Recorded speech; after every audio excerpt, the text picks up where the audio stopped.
ഭാര്യയും മക്കളും ഹറാമ് ചെയ്യാതെ ജീവിക്കാൻ ഒരു ഭർത്താവ് ശ്രദ്ധിക്കണമെങ്കിൽ അയാൾക്കുള്ള തലവേദന വേറെ ലോകത്താർക്കും ഉണ്ടാവില്ല.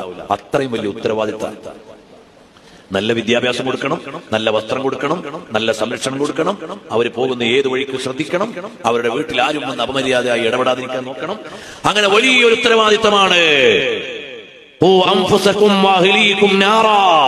നീ നിന്റെ ഭാര്യ മക്കളെ നരകത്തിൽ നിന്ന് കാത്തുകൊള്ളണം എന്ന് പറഞ്ഞാൽ അത് വലിയ ഉത്തരവാദിത്തമാണ്.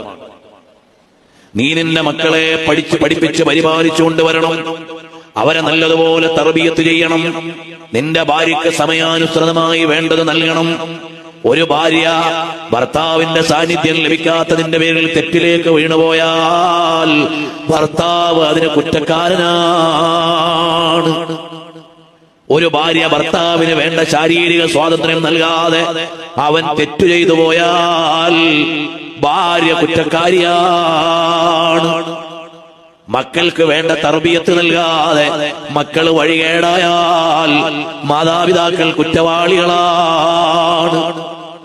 ഇങ്ങനെ സ്ട്രോങ് ആയിട്ടുള്ള ഒരു ഫാമിലി സിസ്റ്റമാണ് ഇസ്ലാം പഠിപ്പിക്കുന്നത്.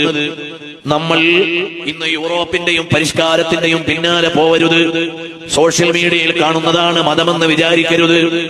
എനിക്കെവിടെയും എപ്പോഴും പോകാനുള്ള സ്വാതന്ത്ര്യമാണ് നല്ലതെന്ന് വിചാരിക്കരുത്. നമ്മൾ ഇസ്ലാമിന്റെ മക്കളാണ്. ഇസ്ലാമിന് നിയമങ്ങളുണ്ട്. അതേ സമയത്ത് സ്വതന്ത്രവാദികളായ ആളുകൾക്ക് നാളെ സ്വർഗമുണ്ടെന്ന ചിന്തയില്ല, ശിക്ഷയുടെ ലോകമായ നരകമുണ്ടെന്ന വിശ്വാസമില്ല.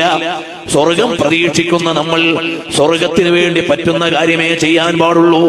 നരകമുണ്ടെന്ന് വിശ്വസിക്കുന്ന നമ്മൾ നരകത്തിൽ പോകുന്ന കാര്യം ചെയ്യാൻ പാടില്ല.